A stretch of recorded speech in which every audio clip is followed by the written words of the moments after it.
Welcome to the Pride of Detroit podcast, First Bite edition, our Lions preview podcast. My name is Jeremy Reisman. I am the host of First Bite, the editor-in-chief over at prideofdetroit.com. You can find me at Detroit Online. It's week 12, Thanksgiving week. Lions versus Bears seems to be the annual tradition these days for Thanksgiving. Big game for nobody, but it should be a fun one. There's some interesting storylines. We're going to get to it. My co-host this week for First Bite is your adequate host of the POD cast. It's Chris Perfett at Chris Perfett on Twitter. Chris, how Jeremy, thankful are you for this one? I am thankful because I'm hearing it again. People wanting to rip Thanksgiving away from the Lions. I've got one message from them, and it's the same as the NRA from way back in the day. From my cold, dead hands. Yes. You will not take this from me. You will not take this from me, especially if it's Bears, if it's the Bears on the other side. And this is just a cornucopia of misery. If we have to live for it for 17 games, the rest of the world can live with it for 1 week. Yeah. You're part of our big family today. We're your cousin coming in. You're going to have to deal with the sweet potato casserole, but I want to get to our guest today. Yes. I'm so excited to have him back. Yes, he is back on the POD cast of First Bite to help us break it down from the Bears' point of view. He is the co-host of the Two Pros and a Cup of Joe with LeVar Arrington and Brady Quinn. You can find him at the Jonas Knox on Twitter. It's Jonas Knox. How you doing, Jonas? Oh, well, I appreciate you guys having me. And stand your ground, man. All these people that bitch and moan about Thanksgiving and why do the Lions and Cowboys always get Thanksgiving?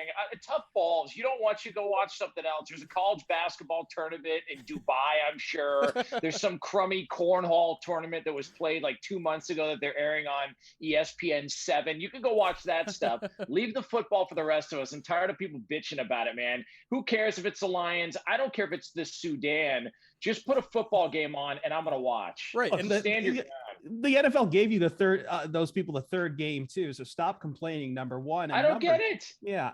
And like, no, they're going to watch. They're going to watch. Like, that's the thing. They're going to watch. Yeah. If you hate it so much, just don't watch. They're going to complain. It's the early game. And then they're going to watch. Yeah. And it's silly. But let's talk a little bit about the Bears because they are an interesting team. I think maybe one of the few teams Lions fans can feel a little schadenfreude of. Just today, news broke from one source saying that Matt Nagy has already been told he's been fired, but he's got to coach through Thanksgiving. Anyways, Nagy, of course, refuted said report. But I guess my question to you, Jonas, is do you believe that the Bears would be the kind of organization to tell their head coach, you're fired, but you have to stay? You have to come in on Thursday. The sourcing on it is, from everything that I've read and talked to people about, the sourcing on it is pretty credible. Mm-hmm. The problem that goes against it is that history is on the opposite side because the Bears have never fired a coach in season. It's just not something they do. For what they also never mind. They also don't do a lot of things, but the Bears don't fire coaches in season, and so that would lead me to believe, well, why would it happen now? We were sort of speculating this on Fox Sports Radio, speculating about it the past couple of days.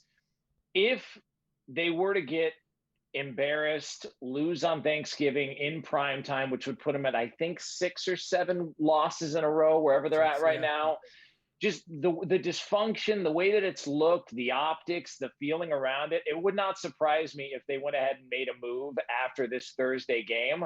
I don't know who the hell, if you're a loyal coach or not, is going to say, oh, so you mean regardless of what happens on the holiday that I'm missing my family for, I'm still going to be back here and going to get fired and the result's going to be the same? Yeah, kiss my ass, fire me now, let me go home and enjoy the holidays, and let's move on with this, man. Like, it's crazy. I wouldn't even forget about football, any kind of job. If my boss comes in and tells me, hey, you're fired, but I still need you to work the holiday weekend, I'm going to be like, well, okay, that's cool.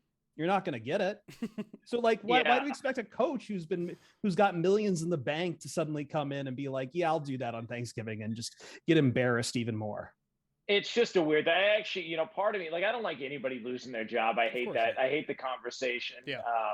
If you've lost your job, you know what that's like. And everyone says, oh, but he's a multimillionaire and he's going to be fine. It's like, those guys don't get into coaching to be a multimillionaire. They get into it because they love the profession. They want to be a coach. And so to lose your dream job that you work so hard for, I don't care how many zeros are on the paycheck, that's going to sting a little bit. And the way that this has gone, you just wonder if he's ever going to get an opportunity again. And if he does, it's going to be a long, long time based on all this. So I don't root for anybody to get fired. But man, it would be so like the Chicago Bears to tell this guy to come in. He was going to get fired anyways. And then what happens if they win on Thursday? Right. Then you fire him after what? I mean, there are so many possibilities to make fun of this absolute diaper fire in Chicago. They're a joke. You've got high school teams chanting "Fire the head coach's name." Ugly. Yeah, I was at the Bulls game the other night. Yeah. Oh yeah, at Bulls game too. Nagy's kids are getting it. It's awful. It's been a disaster for a while. But I got to be honest, man. Nagy's kind of thrown some assistants under the bus. He's kind of used a lot of people in the organization as a scapegoat. So now you just see what sort of happens when you burn bridges at one end. It usually comes back to haunt you at the other. And I think there's no greater example of that, Jonas, than what's gone on these past years with the quarterback and what's happening this year with the quarterback. It started with Andy Dalton being named QB1. Even though the organization drafted Justin Fields and they kept going saying QB1, and regardless of how he played, like it was always felt like Andy Dalton was set up to fail. And then immediately, then they do go to Justin Fields. Well, now Justin Fields is hurt and they have to go to Andy Dalton again. So I'm curious what your thoughts on Andy Dalton going into this game, because it feels like on one hand, Lions fans are no strangers to backup quarterbacks doing terrible, awful things to a team. On the flip side, it's Andy Dalton, and he's kind of been rusting for a while here on the sidelines while Justin Fields has been struggling with probably one of the worst offensive lines in the league right now. Yeah, I think first of all, Andy Dalton's not a bad quarterback. The idea, like, I think he gets kind of painted into a light of, well, he was the Bengals quarterback and he never won a playoff game. Let me tell you something, man. You get the Bengals to the playoffs. What was it, 5 years in a row? Right. In More than that. Yeah. In that division with those dogs in that, just that AFC North with Pittsburgh and Baltimore and those teams were getting after it, man. And Andy Dalton got them to the playoffs almost every year. I know he didn't win any playoff games, but I've always defended him in that regard, him and Marvin Lewis. Right. The problem with the Justin Fields stuff is that if you do make a switch at coach, and Andy Dalton, I think, is going to play fine on Thursday. I'm not worried about it. I actually trust that he's going to play. He would play better than Justin Fields in that spot on a short week coming off a bad loss. The problem with the Justin Fields conversation is that if you do fire the head coach and you assume Ryan Pace, the GM, is gone because he deserves, if not more blame, at least equal blame to what Matt Nagy's getting, then all of a sudden it's a brand new regime who didn't draft Justin Fields, didn't make the decision to start him, and now you start that all over again. So it's why I wondered, why even have Justin Fields go through all this just to have to learn a new system, learn a new process, I think the decision to start Justin Fields when they did, because Andy Dalton, I think, was healthy and ready to go. I think the decision to start Justin Fields was from up top. I think they told Matt Nagy, Justin Fields is going to be the starting quarterback. We at least want to see what we got in the kid. And I think Matt Nagy's plan was to have Andy Dalton be the quarterback because he felt like with a veteran quarterback, I'm not going to get as many disastrous games or plays, and I'm more likely to save my job with that veteran quarterback than I am a rookie quarterback who's going to go through those rookie growing pains. And here we are, Thanksgiving against the Lions, and we are going to get. Is it going to be who's the Tim Boyle? Is it going to be Boyle? I think we're trending back towards Goff. Actually, yeah, it does sound like Goff. Be healthy. Yeah, which perfect. Well, let me say this in advance. I was actually going to open up the podcast by saying this, but let me just say this in advance. Congratulations to the Detroit Lions, their first win of the season. Don't do that, man. Don't do that, man. I just want to say, you know what, Dan Campbell. I am a Dan Campbell guy. All those people that gave Dan Campbell a hard time and busted his balls because he wore a race car helmet to a press conference and he talked about fighting kneecaps. I wasn't a big fan of him, firing the long snapper when he did. But never mind all that. Let's just focus on the fact that Dan Campbell's going to get in the win column this week. It's going to be on Thursday, on Thanksgiving, noon Eastern time, on Fox. The Detroit Lions are on the board, everybody. That's right. Round of applause. Congrats. This guy is the prime suck up of Fox Sports Radio, and I love him. By the way, congratulations for being our third straight guest, our third straight opponent who thinks the Lions are going to pick up their first win. Hey man, you ever walk through a Vegas casino? You see the roulette board every single time. When I see there's 10 red, I go, you know what? It's got to hit black. It doesn't make any sense. There's no numbers. But I go on black. So let me tell you something. The black is the Detroit Lions. The Detroit Lions are getting in the win column. I'm telling you, they're gonna right the wrongs for what happened a couple of years ago when what was his name? Who was the backup? David Blau. No. No, it was Mitch Trubisky got hurt, and then their backup came in. And was it Nick Foles that year? No. I'm drawing a blank on his name. Anyways, point being, he came in, lit it up. And the Bears ended up winning a game. He's a guy who's made a ton of money in his career, but he came in on a short week, and the Bears lit it up and won the game. Yeah, that's right. Chase Daniel. Chase Daniel. Wow. When they absolutely should not have won the game. They were playing with backup running backs. And you know what? Now you get your revenge. Now Andy Dalton comes in, and now you're going to get Jared Goff, my guy Jared Goff, who's going to win on Thanksgiving. Good for him. It's interesting. This day has been cursed for both these teams for a while, Jeremy, because this was the game that killed Matt Patricia too. Yeah, and that's the thing. Like, it's impossible for me not to draw similarities between the 2020 Detroit Lions and the 2021 Chicago Bears, because everything ended on Thanksgiving. The Bears have this offensive guru, this offensive genius who can't seem to get his side of the ball working. Matt Patricia, defensive guru, could never get the defense turned around, and it all ends on maybe a bad loss on Thanksgiving. We'll see.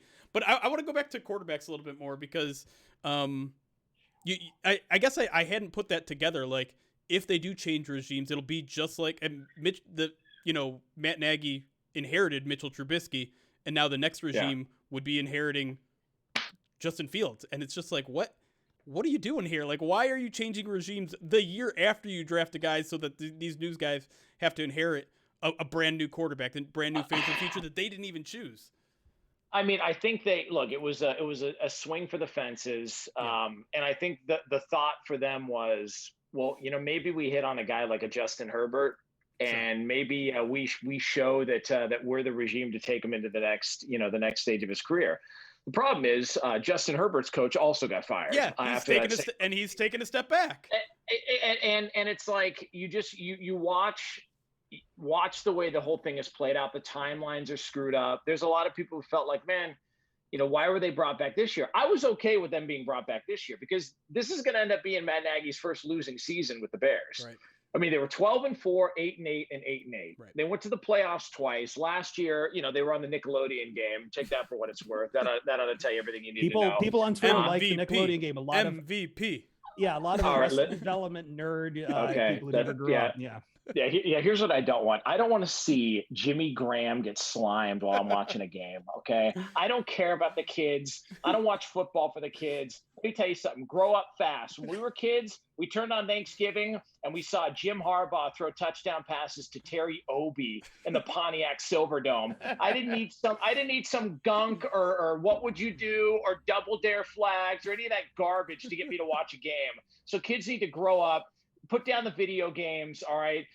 Get in front of a television like the good old days and watch some damn football without all the extra add-ons on the side. Here's the thing. I look at them and I go, you could see things that were happening with this team even when they were 12-4, because somebody will tell you what they are in moments of stress. And every time there was a moment of stress, Matt Nagy told you what he was. Every time. He found somebody else to blame. Because after they lost the playoff game, who got the blame?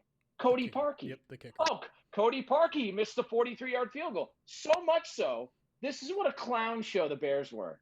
So much so that bars around the Chicago area, Goose Island Brewery, phenomenal beer, by the way, yeah. Goose Island Brewery, set up a kicking competition in the snow the following week, and any fan who could kick a 43-yard field goal in the snow would end up getting a year's supply of beer. And everybody laughed. Look, it's a beer company. Of course they're going to do it. Nobody did it. Everybody fell on their ass and broke their tailbone. It was like Bill's Mafia times 30. Like nobody made a successful kick. But the idea was, hey, we're a brewery. Let's do a promotion. Matt Nagy, a couple months later, brought in 9 kickers to rookie minicamp. I remember this. Oh my God. And after practice every day was having them all kick 43-yard field goals to determine who was going to be invited back. It's like, dude, get over it. First of all, the kick was blocked. And secondly, in that game, when you had an opportunity to go up by 7, okay, extend the lead by 7, the Bears are up by 5. They've got an opportunity to go up by 7.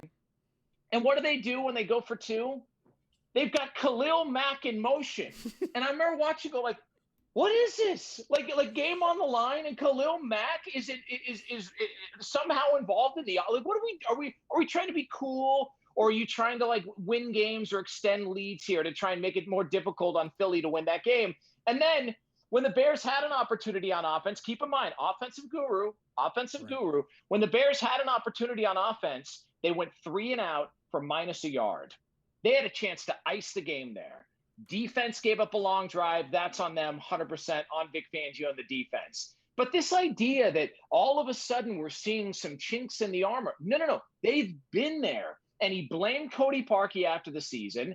Then the following year, they went 8-8. He fired 3 assistant coaches. And from what I heard, a lot of them were really pissed off. And they were the ones saying at the time, watch out for this guy. He's going to throw people under the bus the second things get hard. And every single year that things didn't go right, that's what he did. Mitch Trubisky got buried alive after last season. Mitch Trubisky is the reason they were in the playoffs. But they went to Nick Foles. Nick Foles stunk. Trubisky was the better quarterback the whole way through. We talked about it a year ago. I said at the time, I was like, look, yeah. I know from a very good source that was at training camp, a Bears player at training camp told this very good source, hey, man, Mitch is out playing Nick the entire time. We don't know what they're waiting for. It's almost like they're trying to find a reason to get Nick Foles in the game. It's exactly what they did. They waited for Mitch to have a bad game when they were undefeated, put Nick Foles in, and it was a disaster. Every single year, there's somebody to blame, somebody else to blame. This isn't a new thing, and it's like everybody in the media is like, God, what happened to the Bears? Open your eyes, man. This has been going on for this is why I think culture is so important, because again, a lot of this, Jeremy, you'll talk to this, like how much of that is just analogs to Matt Patricia. There's always someone to blame, right? Someone to throw under the bus, and I think that's what's been refreshing on Dan Campbell, even though I think some knives locally are coming out for him. It's that, he's taking a lot of the blame on himself for a lot of it. And one interesting thing that happened this offseason was there was kind of an exodus in Bears coaching staff. Like a bunch of guys just left. And I think it probably speaks to that. The Bears wanted to land Aaron Glenn as the defensive coordinator. Yep. And there's that rumor out there, and he went to Detroit instead. And I think they were in on Deuce Staley as well. They were trying to get Deuce Staley, and he's all these coaches are picking the Lions over the Bears right now because they saw the sinking ship.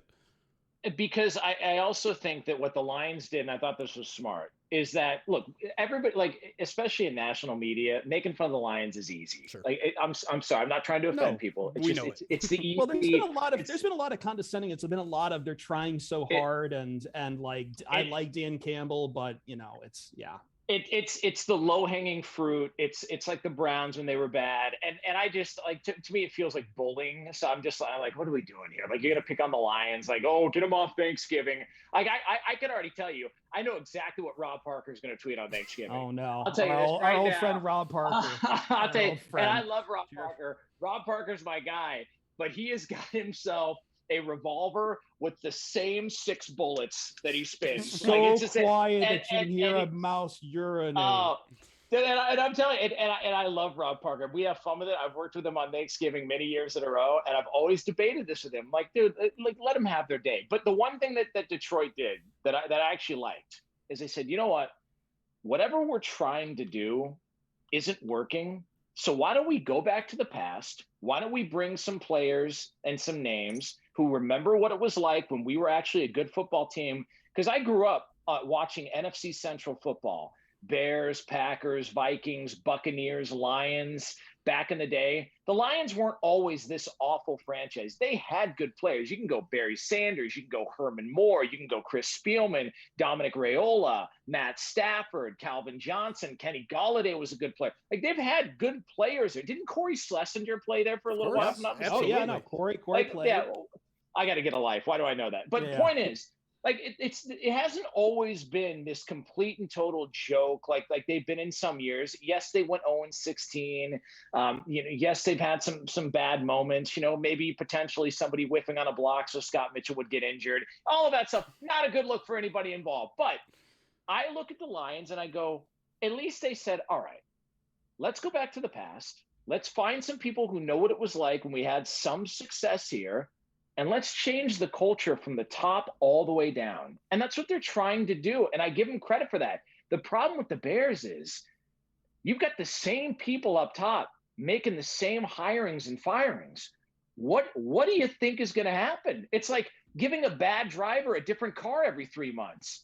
All of a sudden, they're going to learn how to drive? Like, what do you mean? It's going to be fender bender, T-bone, telephone pole, you name it. Like, there's going to be – and Ted Phillips and the people up top – continue to make the decisions. They got rid of Lovie Smith after he went 10-6. All right. They brought in Mark Trestman and Phil Emery. That was an unbelievable mess. Like, you hear some of the stories, like, this is how bad it was. All right. And I don't know if the Lions have ever been this bad. This is how bad it was. This is a true story. When Mark Trestman was head coach and Phil Emery was the GM, there was a guy, anybody who's watched enough Thanksgiving games, you'll remember this name. He was a former Cowboy. Jeremiah Ratliff, Jay Ratliff. He was a defensive tackle. Good player, actually good player. He was on the Bears. There's a story that in practice later in the season, he shoved an assistant coach to the ground, literally lost his mind, shoved an assistant coach to the ground. Mark Trestman made him team captain that week. Wow. I'm not even making that up. I'm not even making that up. The whole thing, like, it was comical to see just from top to it was a mess, and it looked a lot similar to what we're seeing now.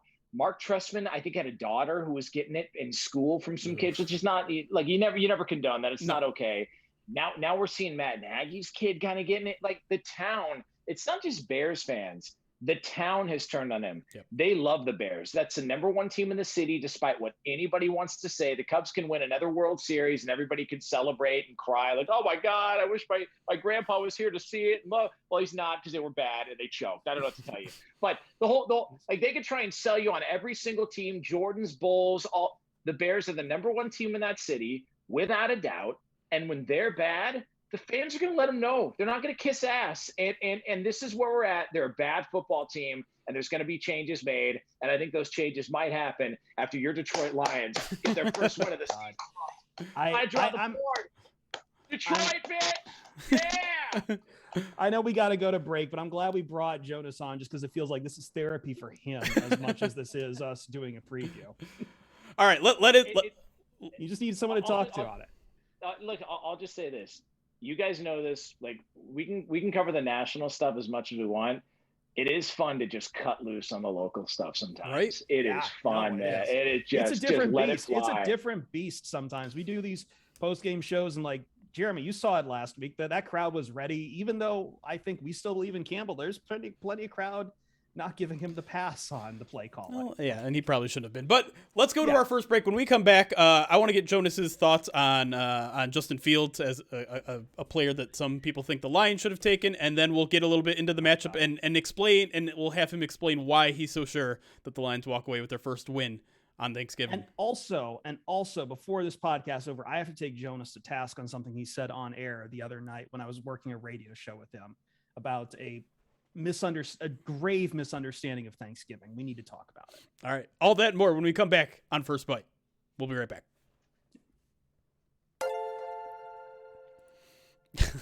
All right. We're officially in break. What the hell is going on? Thank you, Ives, for the host. Thank you, Rogue Koken, for the follow. As a reminder, everybody, we are still raising money for Movember. This half of the month, we're raising money for RAINN. That's RAINN, which helps sexual abuse survivors. They have a hotline that they support. They have a bunch of preventative measures as well.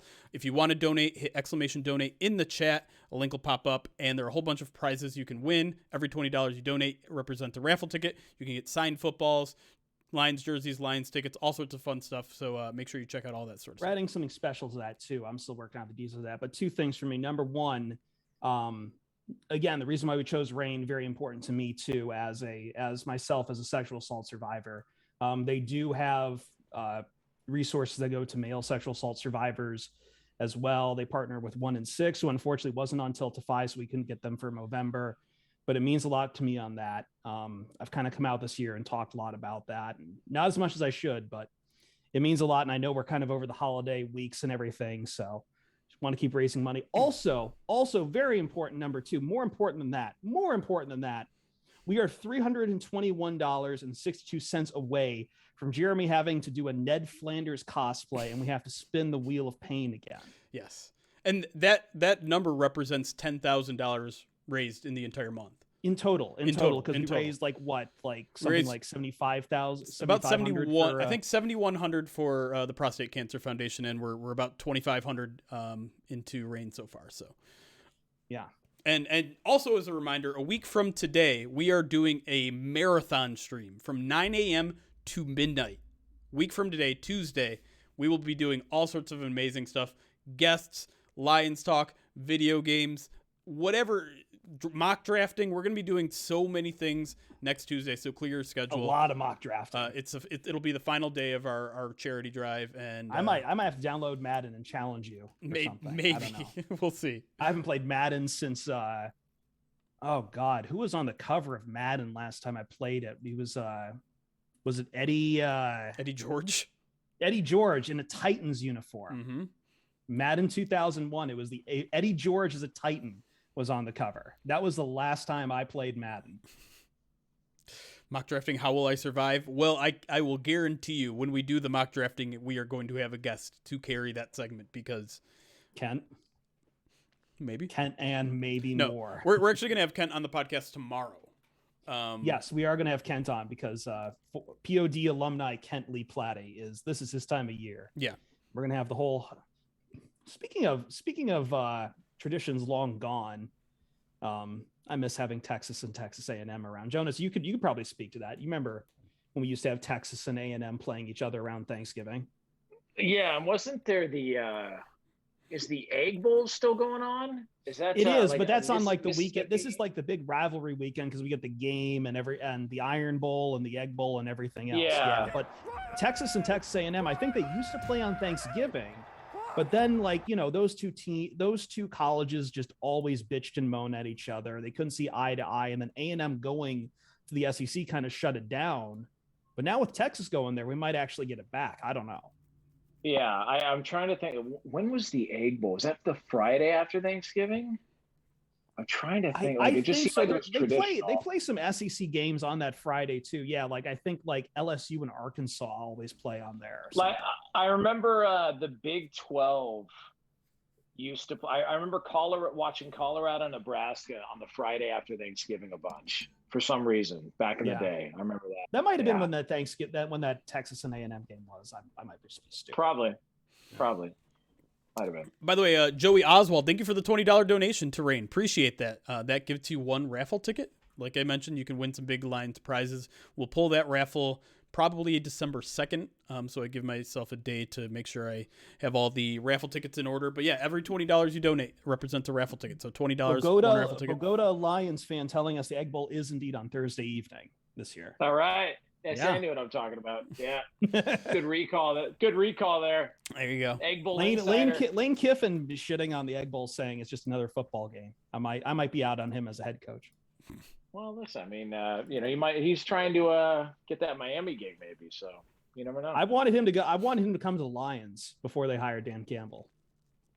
Jeremy thinks I'm crazy, but not just me. I think literally everybody else thought I was crazy. Most people did.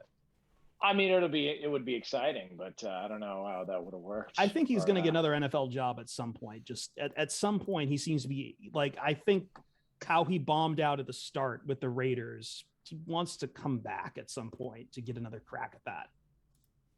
Yeah. Maybe not with the Raiders, but just back in the NFL. He got shoved. He knows he got shoved in too early.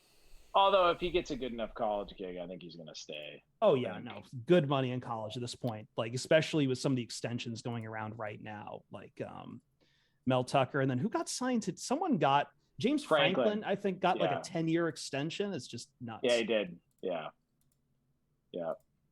But hey, tis the season to hand out a lot of money. And if you're a coach, get it while you can, man. Lie and say that USC is asking about your job because we all know they're going to hire Mike Tomlin. Oh yeah. Future USC Trojans head coach Mike Tomlin, baby. Yeah. No, nobody wants that gig.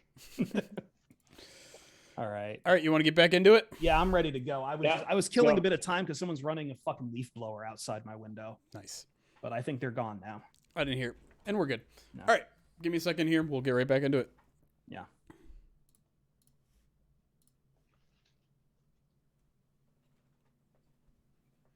And we are back here on First Bite previewing Lions, Bears, Thanksgiving, Thursday afternoon. Huge game. Huge draft implications, I guess. Maybe. Not really. I think the Lions are kind of locked in at this point, Jeremy, maybe. on like looking at Tankathon because like what? Well, every other team has at least 2 wins. The Lions have a half a win. Houston, Jacksonville, and the Jets all have 2 wins at this point. And I'm pretty sure Houston plays one of those teams coming All 3 of those teams play each other still. Yeah. So there are going to be some wins to be had. But maybe this is the game that sparks the Lions on a run. And we've got Jonas Knox here from the Two Pros and a Cup of Joe radio show on Fox Sports radio with us to help break it down. And I mentioned it at the bottom of the last segment. I want to get into it. Justin Fields, a guy that some Lions fans are still complaining that the Lions didn't draft because we've had to deal with Jared Goff. Had that breakout game on Monday night.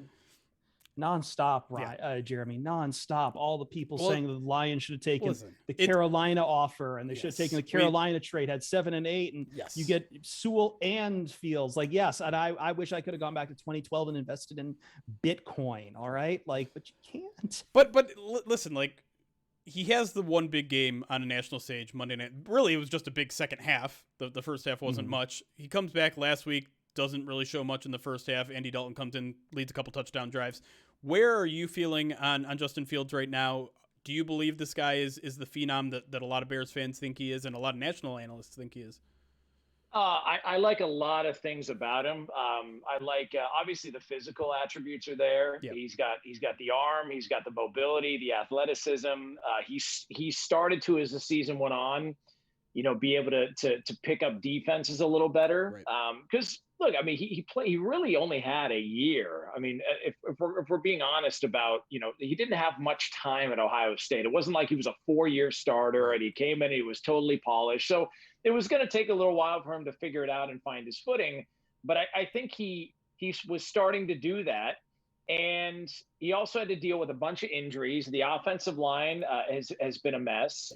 His best running back went out. They got some production. You had, a change in the play calling on offense. Right. You had receivers in and out because Allen Robinson has been injured and a little banged up. And so I think he's had a lot to deal with so far early in his career. I like his mental makeup. I like his personality. He's not a me first guy. He's a grinder. Everything I've heard about him, he's a really solid dude, and teammates love him, and they want to play for him, and he's willing to put in the work to get better at his craft. So I like all of that about him. The problem is, like, if we're talking about, well, the Lions should have done this, the Lions should have done that. Okay, let's play this game, all right? Because I played this game on the air. Say there was no quarterback trade, right? Say there was no quarterback trade. Say Matt Stafford is the quarterback of this Lions team and Jared Goff is in LA. Let me tell you how the Rams would look right now. Exactly the same. Want to know how I know that? Want to know how I know that? Because they were exactly the same a year ago. And if you put Matt Stafford on this Lions team, how many more wins would you have? Like how many more wins if you look at this? One or two? Probably more than a few. I totally disagree. Totally disagree. I think, Jeremy can speak to this. The problem with the Lions right now is, especially in the game plan lately, they just can't throw downfield. And Jared Goff can't get that ball downfield. Yes, the receivers suck, but it's largely a product of that Jared Goff. I think by intention, Jeremy is limiting his passes downfield because he doesn't want to create those turnover-worthy plays, which are fine, and I don't want those turnover-worthy plays. I mean, but Jared Goff is playing in Detroit the exact same way he played in LA the last 2 years, which is scared to throw the ball downfield, and it limits everything that they can do on offense. And that's why Sean McVay exited, like threw him out the window, because Matthew Stafford gives him more options in LA. I think maybe he's a little more mistake prone, which is why they slid in the past couple of weeks. But yeah, I don't know. We can play the games of who would have what record. I think the Lions would probably have 2 or 3 more wins, but they wouldn't be a playoff contender by any means. No, absolutely not. No. And the point being is you got to surround your quarterback. Like this the whole idea, like Deshaun Watson, regardless of whatever he's got going on and whatever his personal life is like, Deshaun Watson's considered one of the top 5 quarterbacks in the NFL, and they were 4-12. Like you got to surround these guys with pieces. Like you got to give them pieces to work with. If they don't have anything to work, like Mac Jones isn't lighting the league up. It's not like Mac Jones is coming in and he's putting on a Justin Herbert type performance. But here's what I know: Mac Jones is a rookie quarterback, is probably going to the playoffs. Justin Herbert he's probably winning Rookie of the Year just because of that perception. And Justin Herbert didn't, because Mac Jones has more around him. They've done a better job to support Mac Jones. This ought to tell you how bad it is for the Bears. This is how bad it is. I've seen people online and on social media say, God, why can't the Bears support their quarterback like the Eagles are doing with Jalen Hurts and surrounding him with a running game and a rushing attack and all that? Philadelphia's 5-6. like that's how bad it is. The Bear fans are now looking at a 5-6 football team and going, God, if we could just have all that. Like that's how bad. And that was always the scouting report on Fields coming out of college too, Jeremy, Jonas. Like it's like, yeah, he looks poised in the pocket, but he has a blind spot, and when the pressure's coming for him. And the Bears' offensive line, I mean, I haven't looked where they rank right now. They've given up the most sacks in the league. Most sacks in the league. So if they're not dead last in offensive line, they've got to be 31st. Well, it's really a lot. To be fair, some of that is on Justin Fields, just from the standpoint they had that game against Cleveland. They gave him 10, right? Where Justin Fields got absolutely destroyed. It was his first ever NFL start, and it was, I mean, there was no adjustment. There was no, hey, maybe we should slide somebody else in to help with protection. They didn't. They just left him out there, and he got buried alive. And that's really when I think the fan base started to turn on Nagy, because they thought, wait, so you're seeing all of this happen, and there's no thought to at any point during the game, like, hey, maybe we should take some of the pressure off your quarterback. You just left him out there to get just mutilated the entire game in Cleveland. I mean, Myles Garrett had 4 or 5 sacks? Yeah, that was like the 1 net yard Justin Fields game. Like you erased all of his passing yards. I've been watching Bears football for 30-something years. That's the worst the offense has ever looked. And that's saying something, considering some of what that offense has rolled out in previous years. It's awful. Just awful. Yeah. Terrible. Well, let's push into some matchup things for Thursday's game, and I'm interested to hear your perspective, Jonas, since you are convinced the Lions are going to walk away with the win. What do you think? What do you think the Lions can succeed at against this Bears team? Because the Lions haven't succeeded a lot. Like, I guess maybe running the football, is that something that the Bears have struggled with lately, or defending? A little bit. First of all, DeAndre Swift's a stud. Yeah. And I think that's, just watching him and seeing his development, you almost feel bad for Stafford in this regard. It's like Stafford's been waiting for a top running back in the backfield, and then they finally get that one offensive line. And even with Frank Ragnow out for the year, like that combination of Decker and Sewell, like people were worried about Sewell playing on the right side. It seems to be killing it. Set up. It still seems to be set up on the tackles. Yeah. And I also think that there's an emotional effect that is going to benefit the Lions here more so than it's going to benefit the Bears. And the emotional effect is this: we can say whatever we want about Detroit. You do get the perception they do play hard. Yeah. Like they're trying to win these games. It's not like they're out there just sort of mailing it in, like, whatever. We don't, who cares? I can find times during the Bears this season where you're just wondering how much these guys are really into it anymore, or whether or not these guys are like, look, if there's going to be a coaching change, if these guys are all gone, why do I want to play hard for this guy who's not going to be here next year? Why am I going to bust my ass to play for this guy on a holiday, on a short week when we're already banged up, if we know he's not going to be here next year? So I look at it and I go, emotionally, matchup wise, the Bears have a better roster. There's no question about it, because the Lions are in a rebuild. Just call it what it is. They like Jared Goff. They basically were paid to take Jared Goff. Like, hey, can you please take him? And it is what it is. It's fine. It's part of the rebuild. But the Bears have a better roster. But right now, with all the stories coming out, you expect that team on a short week to get ready to go, be emotionally invested, and totally all there to go fight and play for their head coach, who has shown the ability and the propensity to throw people under the bus during the past 3 years. I just think this is a spot matchup, and I think Detroit's going to win. I really do. I like the Lions here. And let me tell you something: if the Lions don't win, I never said this. And all that you're that's how it works. It's how it works in radio, man. It's how it works in radio. Nobody's recording this. People can call me out on Twitter all they want. I'll just say, prove it. Prove it. Like, where's the proof? That's all we need.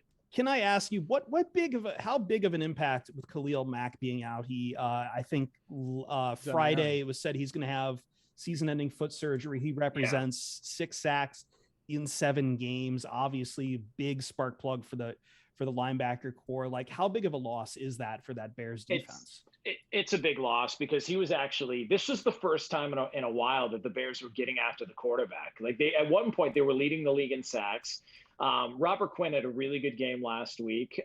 He's another guy that they gave a ton of money to, who didn't really perform all that well in his first year. But Khalil Mack, he's been banged up quietly and been dealing with a lot of injuries the past couple of years that hasn't really been reported much on. And he's been questionable for a lot of games that he's ended up playing in. So I don't think he's been 100% for a while, but he was really playing at a high level this year. I mean, he was starting to look like that dominant player again, getting a bunch of sacks, a bunch of pressure, those bookends. Akeem Hicks, who's a stud, has been their most consistent defensive player. Roquan Smith is fantastic. I mean, he's a guy. Coaching change or no coaching change, they'll be trying to lock him up long term, because he's the next great Bears linebacker, which somebody should actually do a study on that.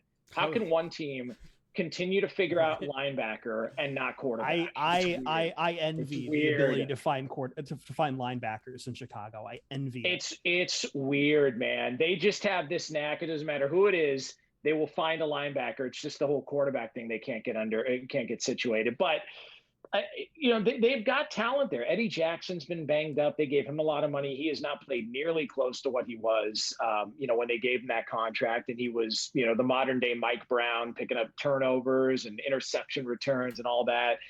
It's just, they just sort of feel like a mess.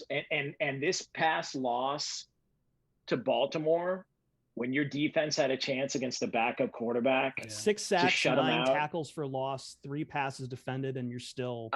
I mean, it was just you just watch it going, you got to be kidding me, man. Right. Like, it's just, But it's the Chicago Bears. So again, congrats on the first one of the season, guys. It does feel like that Bears defense has lost some of its luster, and part of it maybe was the coaching overturn. You lose your defensive coordinator. Part of it, as you mentioned, is injuries. Akeem Hicks, as you mentioned, one of the heart of that Bears defense, hasn't practiced yet this week. Looks like he might miss a second straight game. Eddie Jackson, like you said, one of their best defensive backs, not playing well, also dealing with injuries. It feels like Roquan Smith is kind of the only piece that's playing consistently well right now. And he's everywhere. He really is everywhere. And at some point they're going to have to make some decisions, because there's a lot of money tied up on that defensive line, a lot of money. And you got to start moving stuff around. They've got to get better on offense. The offensive line needs a significant upgrade. They tried to they drafted a guy, Jenkins, out of Oklahoma State. And then before the season started, he underwent back surgery and he hasn't played. Yeah. So it's like, they've tried in different areas, and it hasn't helped. I mean, they brought in Jason Peters. They've got guys under contract like Cody Whitehair.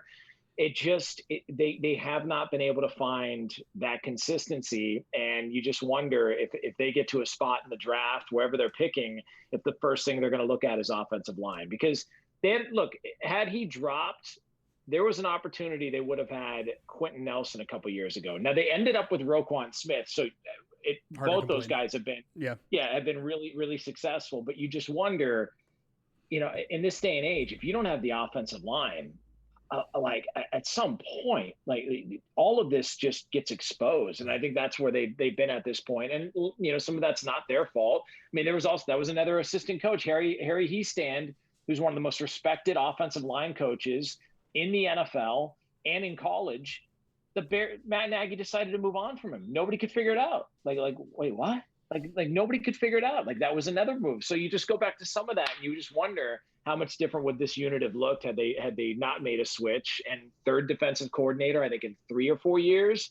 There's just a lot of turnover, and I see all the drama this week, and that's why I think it's going to play into what happens on Thursday. All right, last segment before we let you go, Jonas.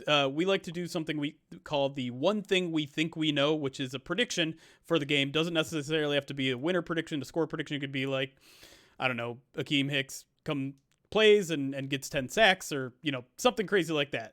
So, Chris, I'm going to go to you first. You have some big shoes to fill because Ryan usually brings it with this prediction. What is the one thing you think you know about Lions versus Bears on Thanksgiving?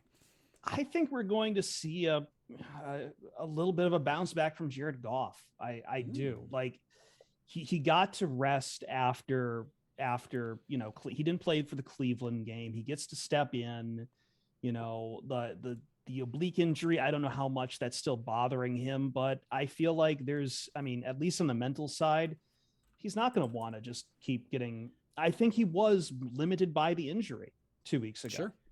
I think that's what it was, and they rightly schemed around it. I think it wasn't the coaching staff afraid to involve him in the passing game. It's that he just physically could not make the throws. And I think if you get him back and if the oblique's not bothering him too much, guess what? The passing attack is at least to the midfield, not deep, obviously. He still can't throw deep, but I think the Lions will have that element back, and they were really missing that against the Browns. And I think that's kind of the difference that we're going to see on the offense. Maybe that takes some pressure off Campbell. And look, Campbell's going to have his third game where he's probably going to be play calling, and maybe he starts to, I think he's been a little conservative just because he's still learning the ropes in that regard. And it kind of opens up the playbook a little bit more. Okay. I like it. Jonas, your turn. What is the one thing you think you know about Lions Bears? Well, here's what I know. If Jared Goff plays in this game, I think the Lions are going to win this game. If Tim Boyle is starting at quarterback for the Detroit Lions, I think the Lions are going to win this game. Wow. It's a wrap. Right? It is a wrap. I'm telling you right now, you are going to be happy on Thanksgiving, Detroit. You are going to be fired up about it. That guy who wears like the shoulder pads and paints his face like a tiger or whatever it is. Oh yeah, you're going to be fired up about it. I'm telling you, man, it's going to be a happy start to the holiday season because the Detroit Lions are getting on the board. Dan Campbell getting win number 1. And I hope he gets a Gatorade bath. As he's walking out to shake Matt Nagy's hand. He'll do more than a Gatorade bath. Oh, yeah. I hope so. He deserves it, man. He's been keeping it together. He gets emotional after games. But congratulations, Detroit. You have a team that's going to win this week. All right, I've got one question for Jonas after this, but let's get yours, Jeremy. And I'm kind of gonna keep it on the same side that you're all keeping on, and it's gonna be around Jared Goff and Josh Reynolds. Wow. They're gonna connect for a 60-yard touchdown in this game, 60+ yard touchdown. Wow. Dan Campbell, Josh Reynolds, who couldn't get it on, just could 3 targets for him, and he just couldn't get Tim Boyle's ball. But maybe Goff throws better. Right. I like your prediction. They've got the connection, and I'm trying to take Dan Campbell at his word when he said 2 weeks ago that he wants to unleash the deep ball a little more. He wants to give these wide receivers a chance to make a play. Didn't happen last week because they had a backup quarterback. Didn't happen the week before because of weather. I don't like those excuses for not trying, but I think now that you're at home, you're indoors, you got your starting quarterback back, you're going to throw some deep balls, and I think Josh Reynolds is going to reconnect with some of that chemistry with Jared Goff. A 60+ yard pass, which means, by the way, if you listen to our last POD cast, I made a pledge for this game. Seeing as the Lions had back-to-back games with 77 total net yards each, I will donate $1 to our Rain charity stream for every single passing yard that the Lions get on Thanksgiving. I like it a lot. Look at you. You should donate. You should donate. I wish we could, because we have that reward for people that you can donate $50 and mute one of us. I wish someone could donate $50 and mute Big Sean during halftime. Okay. I saw him there in 2015. It was not a good halftime show. I don't know why he's coming back. But, because he's from Detroit. He's the only big I know artist he's that isn't local Kid from Rock that's from Detroit and still relevant. I guess I could have. Are you really throwing that shade on Eminem? Yeah, like that? Absolutely. Oh wow, I take Eminem over Big Sean any day. Okay, before I let Jonas get out of here, though, I do need to ask him. We need to unveil this to the world, Jonas, and I'm sorry to do this to you. You're my friend. I've been, helping produce your radio show on Friday nights for what is it, 2.5 years now? Good God, it's a while. It's been a while. A revelation came out that you were unaware of what a turducken was on a show. Not only that you were unaware of what a turducken was, but you apparently had thought that, and let me make sure I'm getting your words right. You had said that you had thought a turducken, you were unaware that a turducken was not a chicken stuffed inside of a duck stuffed inside of a turkey. You thought a turducken, because it was up there with John Madden for those Thanksgiving games. You saw the 6 legs and you thought it was a genetically modified turkey that had 6 legs. Yeah, listen, you remember Antonio Alfonseca, that former pitcher? He had like the 6 fingers. I just thought, okay, it was one of those weird situations where, X and Y chromosome met, head-butted each other, and next thing you know, a six-legged turkey came out. And that was, look, I had no idea. And then we were talking about it on the air, and I think people thought it was a bit. And they said, no, it's a turkey, duck, and a chicken. Why do you think it's called a turducken? And it was like,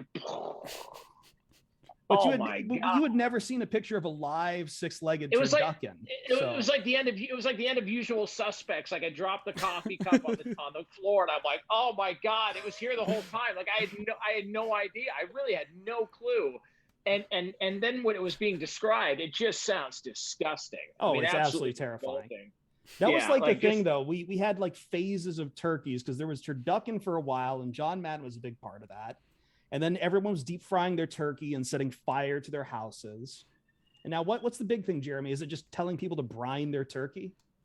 I don't know. Something basic like that. I cover football on big team. I don't touch the turkey. Yeah, listen, you got to fry your turkey. Fried turkey's pretty good. It's dangerous though, because I've had it before. It's very delicious. Yeah. Next thing you know, the whole barn catches on fire, and you got a problem. You got to be very careful about frying the turkey, but it is good. And listen, I had no idea what a turducken was, but you got your stuffing, you got your baked mac and cheese, you got all the good stuff, and most importantly, you got football. All right, so enjoy the football. And everybody stop bitching, right? You're getting Lions, Cowboys for the rest of the time. It's the way it goes. That's Jonas Knox, everybody. Jonas, why don't you tell the people where they can find you, where they can listen to you, all that sort of fun stuff before we let you go. So I'm on with Brady Quinn, LeVar Arrington, 2 Pros and a Cup of Joe on Fox Sports Radio at 6 a.m. Eastern time, 3 o'clock Pacific. So lots of grab ass. We don't try and take ourselves too seriously. So if you want to start your morning and not be yelled at, that's the way to go. We prescribe to or subscribe to that theory that you're starting your morning, you're probably driving to work. Last thing you want to do is hear a bunch of people yell about who the best backup running back on one team is. So we have some fun with that. And then I do stuff on the weekends with Fox Sports Radio, and you can follow along on Twitter at the Jonas Knox. And if you don't want to follow along on Twitter and don't follow me, I don't care. I don't have a blue check mark, and I don't want one. Twitter can kiss my ass as far as I'm concerned. I don't need a blue check mark. I'm not like some people on this show who've got a blue check mark. I don't need any of that stuff. I just go ahead and I roll on Twitter when need be. And if you want to follow along, that's cool. And if not, who cares? That's the way I look at it. Appreciate the leader in bizarre sports polls and getting hate tweets sent to him on Friday night as well. Jonas Knox. It's so much fun. You have a tendency. I want people to know, for people who haven't been around LA, this guy has the best way to piss off Lakers fans, and I don't understand your powers, but it happens. It's fun. Twitter's professional wrestling. The sooner people realize that it's a giant professional wrestling organization, the sooner people are all going to be happier with their lives. People get too worked up about stuff, and so I'll throw things out there that agitate a little bit. It's fun. It's fun to do, and for whatever reason, people take it serious. Not my problem. I don't know. Well, there you go. If you want to be one of the people that agitate Jonas Knox or gets agitated by Jonas Knox, make sure you follow him at the Jonas Knox. You got something, Chris, before we sign off here? I just want to congratulate us. We got through, I don't know, like 40, 50 minutes of this podcast without mentioning once about the Michigan Panthers and the return to the USFL. We have not delved down to that depth yet. We have not made the jokes about the better team coming to Michigan or nothing like that. No, we're not talking about, I'm not there yet. I may be wearing the Michigan Panthers shirt, but I am not ready to return to the USFL just yet. Well, there you go. Maybe we'll just save that for the larger podcast after the game. Yeah. Postseason podcast. Thank Michigan you, Panthers preview. Thank you, everybody, for listening. I hope you have a happy Thanksgiving. Enjoy the football game. We'll probably have some sort of short thing right after the game. We haven't really decided on that because obviously it's a holiday for us too. But until then, enjoy the game. Thank you for listening. Thank you to Jonas for joining us. It's chaos, everybody. Be kind. Bye.